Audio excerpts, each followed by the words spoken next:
Puji Tuhan, Shalom Bapak Ibu, apakah suara saya terdengar? Oke, kita akan melanjutkan, yuk kita buka dalam 1 Tawarikh, pasal yang ke-12. Kita akan melihat dari ayat yang ke-32. 1 Tawarikh, pasal 12, ayat yang ke-32. Saya akan bacakan buat saudara dari Bani Isakar, orang-orang yang mempunyai pengertian tentang saat-saat yang baik, sehingga mereka mengetahui apa yang harus diperbuat oleh orang Israel. 200 orang kepala dengan segala saudara sesukunya yang dibawa perintah mereka. Saya masih ingat tahun 2021 ini merupakan salah satu message Tuhan. Ketika Tuhan menaruh pesan pada awal tahun lalu, bahwa tahun 2021 akan menjadi seperti tahun berjalan di padang gurun. Dan karena itu Tuhan menaruh satu pesan waktu itu supaya kejar untuk kita itu bisa menemukan atau kita itu bisa memiliki urapan seperti urapan Bani Isakar. Apa urapan Bani Isakar? Yaitu sebuah kemampuan yang luar biasa. Kalau saya bilang inilah yang dinamakan ability to know deep knowledge.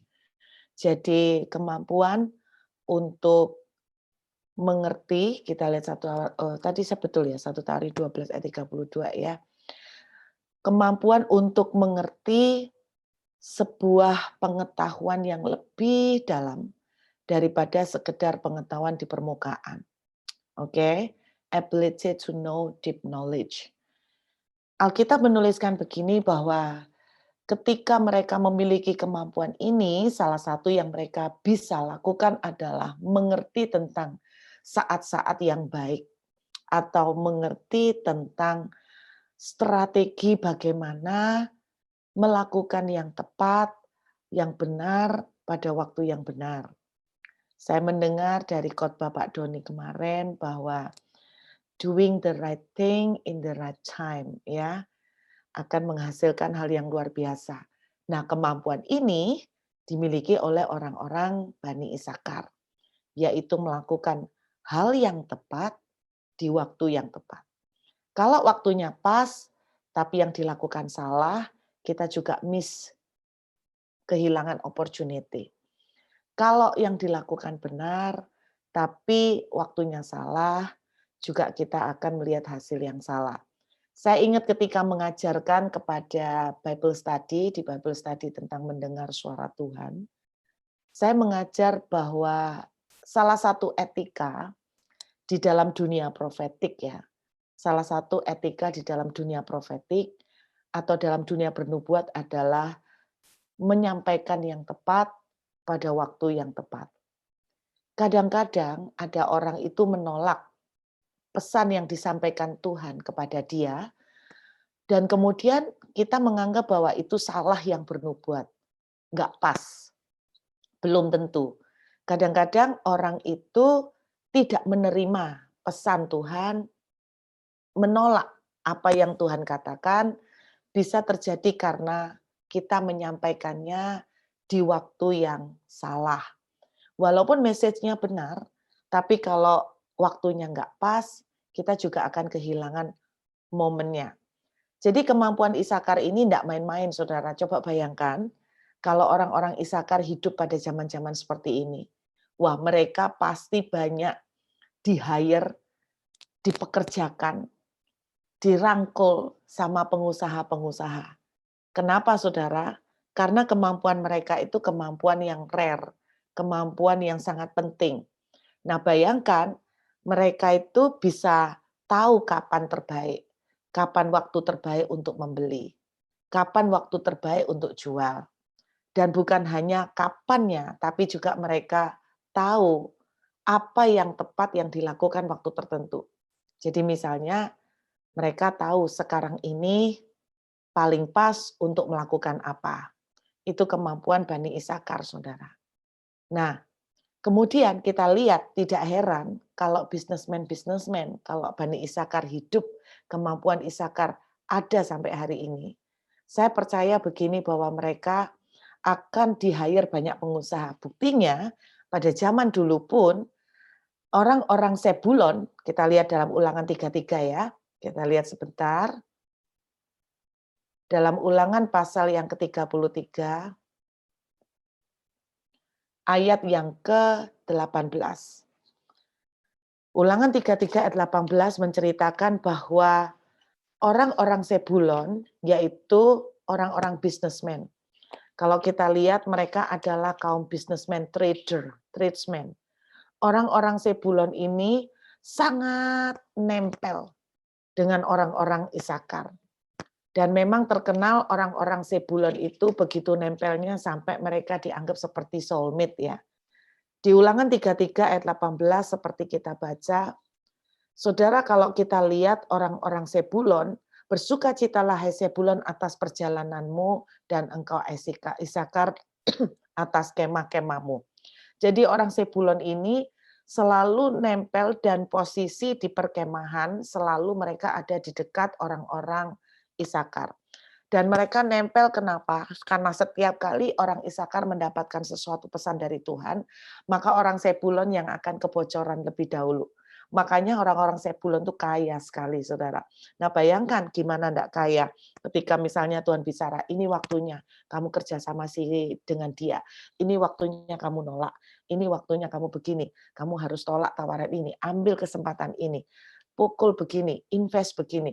Nah tidak heran kalau Sebulon menjadi suku yang sangat kaya di antara 12 suku Israel. Nah orang-orang Isakar juga memiliki kemampuan, mereka tahu lebih dulu apa yang akan terjadi di depan. Nah bayangkan ya saudara kalau kita itu tahu lebih dulu apa yang akan terjadi di bulan-bulan yang akan datang. Apa yang akan kita lakukan? Kita akan membuat pengamanan, kita akan membuat pencegahan, kita akan membuat persiapan.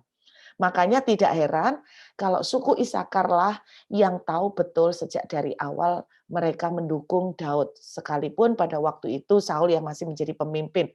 Tapi mereka mensupport Daud, kenapa? Karena mereka tahu mendapatkan pewahyuan, mendapatkan message dari Tuhan bahwa Tuhan memilih orang yang lain untuk menggantikan Saul. Bayangkan juga bahwa ketika Deborah akan dimunculkan, orang-orang Isakar itu tahu benar bahwa sekalipun pada zaman itu wanita tidak dianggap sebagai pemimpin, tetapi orang-orang Isakar mensupport dan mendukung Deborah 100%. Kenapa? Di saat suku yang lain tidak mendukung, karena orang-orang Isakar tahu bahwa Tuhan memilih Deborah menjadi pengganti, menjadi pemimpin hakim selanjutnya. Jadi mereka tidak akan pernah kaget, saudara, dengan apa yang akan terjadi. Kemampuan seperti ini kita perlukan, seperti kayak Yusuf ya. Ketika akan terjadi 7 tahun masa kekeringan, kita tuh perlu memiliki kemampuan seperti Isakar. Mereka bukan hanya tahu apa yang akan terjadi, dan mereka bukan hanya tahu kapan itu akan terjadi, tapi yang luar biasa, mereka juga tahu strategi apa yang harus dilakukan. Nah, kita perlu tahu seperti Yusuf 7 tahun ke depan apa yang akan terjadi. Tidak usah muluk-muluk 7 tahun ke depan. Anda bayangkan kalau 5 bulan ke depan, kita itu ngerti apa yang Tuhan rencanakan atas bangsa Indonesia. Kita tuh ngerti apa yang akan terjadi dalam dunia perekonomian. Bayangkan kalau kita tahu lebih dahulu bocorannya di awal-awal, apa yang bisa kita lakukan? Kita akan betul-betul bisa memperlakukan persiapan. Kita bisa membuat pencegahan-pencegahan. Atau bahkan bila perlu kita tanya sama Tuhan, Tuhan apa yang harus lakukan? Tidak heran akan muncul orang-orang seperti Yusuf, seperti Ishak. Artinya apa? Di saat masa-masa kekeringan, di saat masa-masa kegagalan, orang lain kering, orang lain gagal seperti Ishak, di dalam tengah masa kekeringan, tapi Ishak panen 100 kali lipat. Tidak pernah tertulis di Alkitab, di dalam kitab Kejadian mengenai kisahnya Ishak menabur di tanah kering. Tapi saya terlalu percaya Ishak itu mendapatkan wangsit ya. Ishak itu mendapatkan pencerahan dari Tuhan. Saya percaya entah gimana caranya Tuhan bagaimanapun menaruh suatu suara di Ishak seperti ini. Ishak naburo sekarang. Naburo nak. Nabur di tanah kering. Dan saya percaya dia bisa BEP 100 kali lipat. Karena dia mengikuti pimpinan Tuhan. Karena dia mengikuti instruksi dari Tuhan. Sehingga yang lain kering, Ishak bukan cuma panen, tapi 100 kali lipat. Dan itu tidak pernah terjadi, bahkan sampai hari ini seluruh permukaan bumi. Panenan 100 kali lipat. Nah, Anda bayangkan betapa kita itu hari-hari ini sangat memerlukan kemampuan Isakar, saudara. Saya menyelidiki bagaimana orang-orang Isakar itu bisa seperti ini. Dan ternyata orang-orang Isakar memang orang-orang yang sangat suka untuk tinggal dekat dengan Tuhan. Kerjaan mereka tuh cuma satu, yaitu salah satu kerjaan mereka utama adalah mereka full timer untuk membedah kitab Taurat. Jadi mereka full timer pembedah kitab Taurat, saudara. Nah, saya membayangkan begini, kalau suku-suku Isakar memiliki kemampuan seperti itu dengan cara membangun keintiman dan membedahi firman Tuhan, maka itu hal yang sama yang bisa kita lakukan. Sehingga kita memiliki kemampuan Isakar juga. Nah, pagi ini saya juga mau tunjukkan satu fakta yang lain mengenai suku Isakar. Coba kita lihat sebentar kembali dalam 1 Tawari pasal 12, ayat yang ke-32. Anda perhatikan ya, kita kan bisa melihat perbandingan dari tentara-tentara Daud. Setiap kali ketika tentara-tentara Daud dikerahkan ya, kita lihat juga ya. Di pasal 12 ayat 32, perhatikan ada titik 2 di sana, di kalimat terakhir. 200 orang kepala dengan segala saudara sesukunya yang di bawah perintah mereka. Perhatikan, ayat 33. Dari Zebulon, orang-orang yang sanggup berperang, yang pandai berperang dengan berbagai senjata. 50.000 orang yang siap memberi bantuan dengan tidak bercabang hati. Coba perhatikan. Dari Zebulon, 50.000 orang. Dari Naftali, 1.000 orang pemimpin. Pemimpinnya 1.000. Dan bersama-sama mereka 37.000 orang yang membawa perisai dan tombak. Perhatikan, yang membawa perisai dan tombak 37 orang. Pemimpinnya 1.000. Lalu dari Bani Dan, orang-orang yang siap untuk berperang. Lihat nih catatannya, 28.600 orang.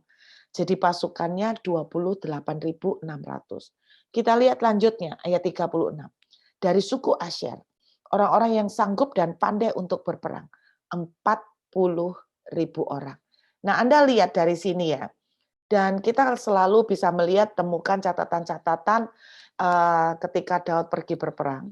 Pasukan yang menyertai Daud, Anda lihat nih ya, dari Zebulon, di mana yang tadi saya bilang tradesman, pengusaha, mereka mengerahkan 50.000 orang pasukan bersenjata.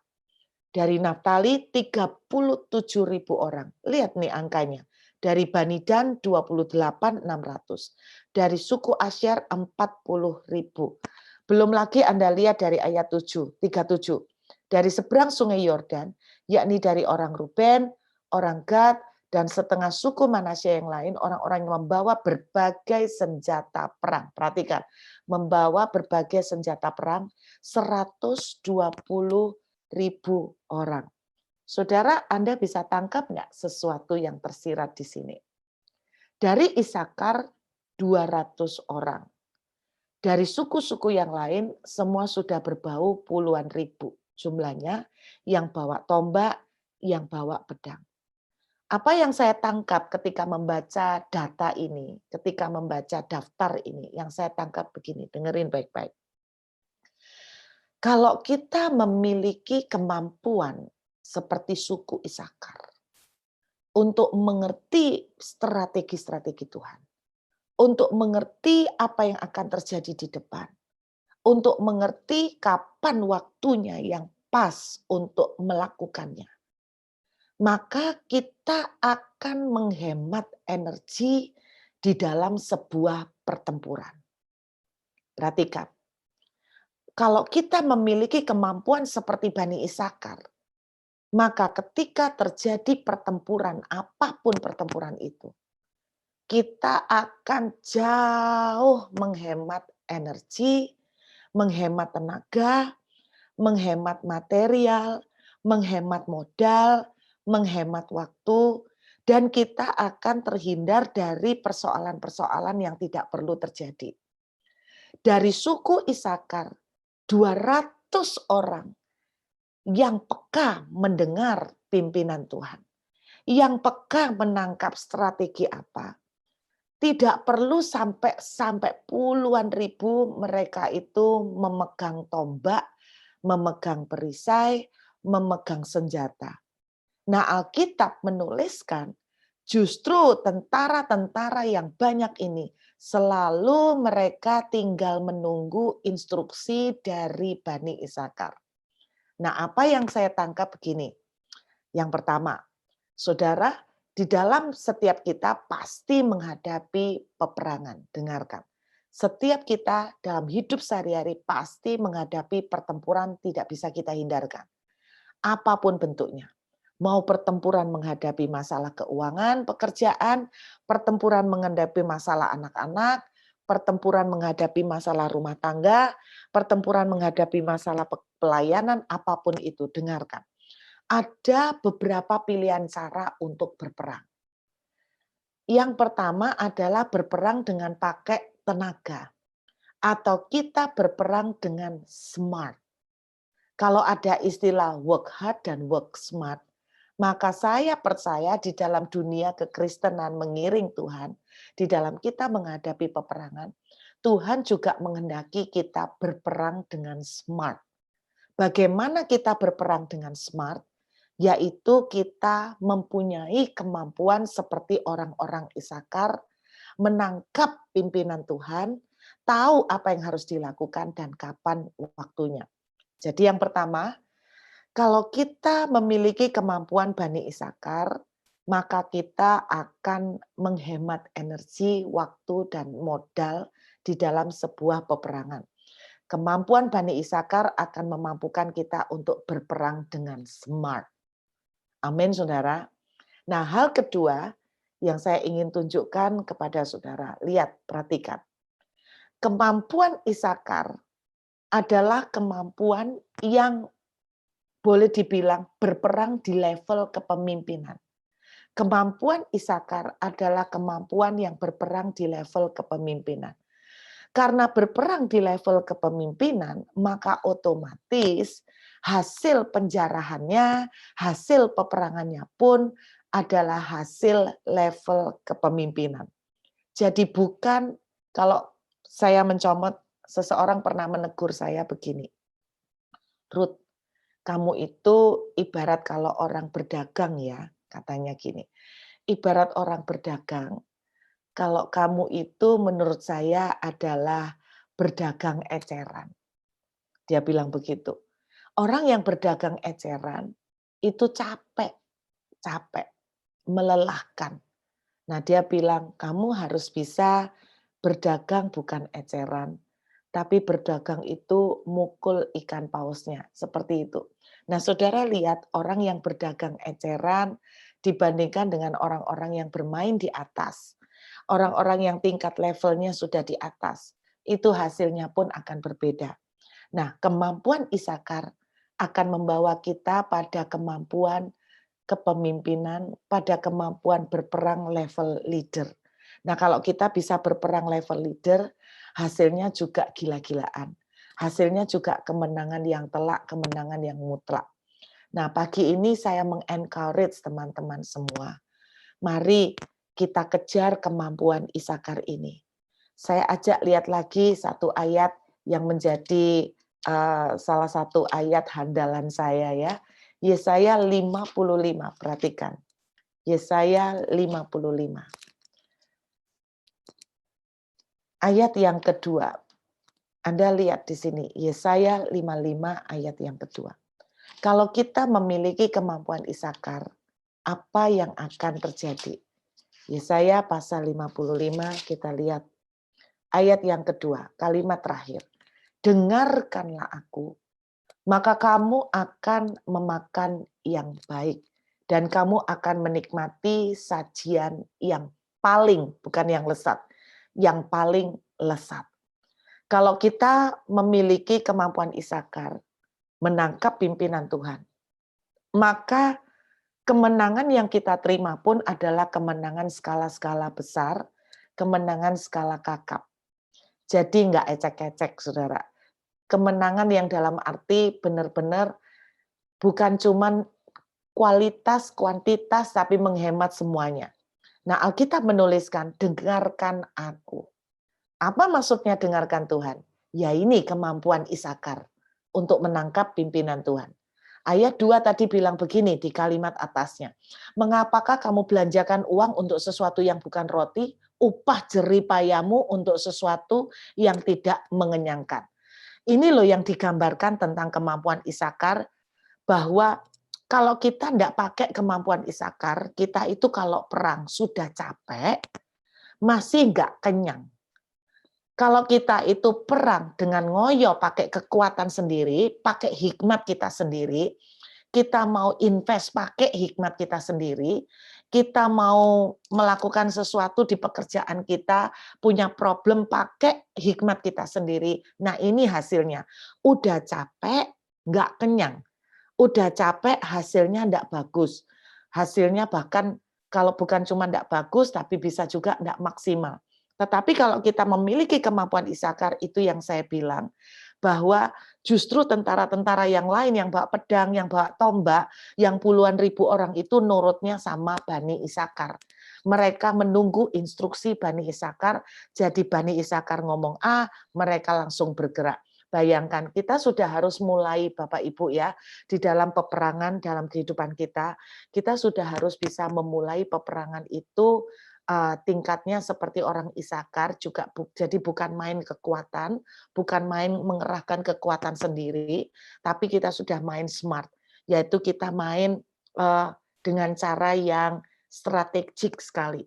Saya ingat ada seseorang hamba Tuhan pernah ngomong gini, kamu tahu enggak yang namanya pengurapan raja? Pengurapan raja itu kamu ngerti enggak? Saudara, pengurapan raja itu artinya kemampuan untuk berperang seperti raja. Anda lihat bagaimana raja berperang. Raja berperang tinggal begini, serbu ke sana, buka jalan ini, sekian pasukan, dikerahkan ke sini. Itu cara raja berperang. Nah, sekarang saya mau tanya sama Bapak Ibu.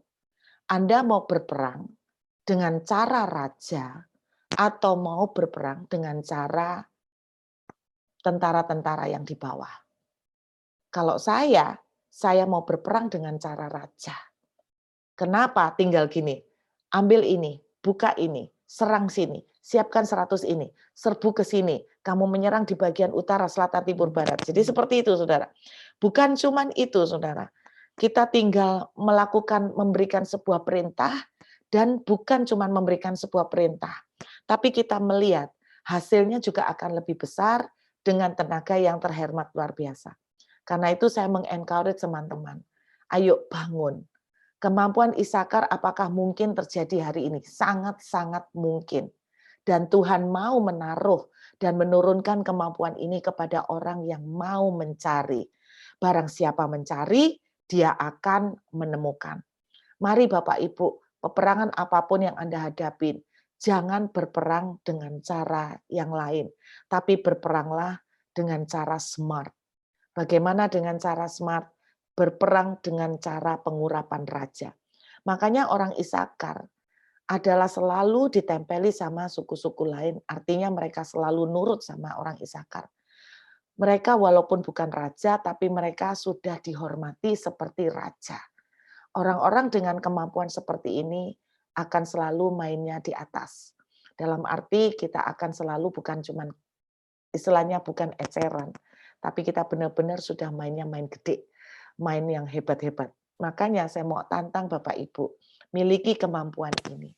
Kalau kita mempunyai kemampuan Isakar, kita akan memiliki mendapatkan makanan dan menikmati yang paling lezat. Amin, saudara. Jadi itu hal yang saya mau ingatkan pagi hari ini.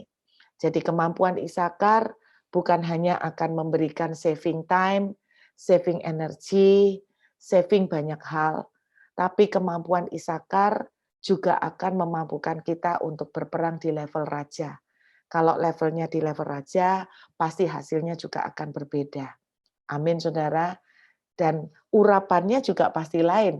Kalau raja yang berkata, serang ini, serbu ini, pasti ada yang lebih banyak mendengar. Tapi kalau tentara yang merintah belum tentu mendengar. Jadi artinya urapan Isakar dalam tanda kutip juga akan menjadi urapan yang ditakuti oleh iblis. Kenapa? Bahkan iblis pun akan tunduk pada urapan Isakar. Saya percaya ketika kita punya kemampuan seperti ini, iblis pun akan istilahnya gini, aduh orang ini nggak bisa dikacangin, orang ini nggak bisa dibully, orang ini nggak bisa ditipu. Karena apa? Orang Isakar selalu tahu rahasia-rahasia Tuhan. Tangkap ini saudara, dan mari kita berperang dengan cara Isakar. Apapun yang menjadi peperangan saudara pagi hari ini, jangan perangin pakai kekuatan dan hikmatmu. Masuk sungguh-sungguh cari Tuhan. Minta strategi, minta pimpinan dari Tuhan. Ingat, kalau kita minta pimpinan dari Tuhan, kita menghemat banyak hal. Dan kalau kita minta pimpinan dari Tuhan, maka kita sedang main di level atas. Bahkan iblis pun tidak akan bisa mengacangi kita. Semuanya harus tunduk di bawah pengurapan raja seperti Isakar. Yuk kita sembahyang, kita siapkan hati untuk perjamuan kudus. Mari kita ambil roti dan anggur. Terima kasih Bapa buat pagi hari ini untuk segala kemurahan dan kebaikan-Mu. Ini Tuhan kami datang kepadamu. Kami bawa roti di tangan kanan kami. Kami berkata dengan iman percaya, inilah tubuh-Mu yang dipecah buat kami. Saat kami makan, kami katakan tubuh kami sehat, tubuh kami dipulihkan, tubuh kami dibaharui pagi hari ini. Kami makan dengan ucapan syukur dalam nama Yesus. Mari kita makan dengan iman.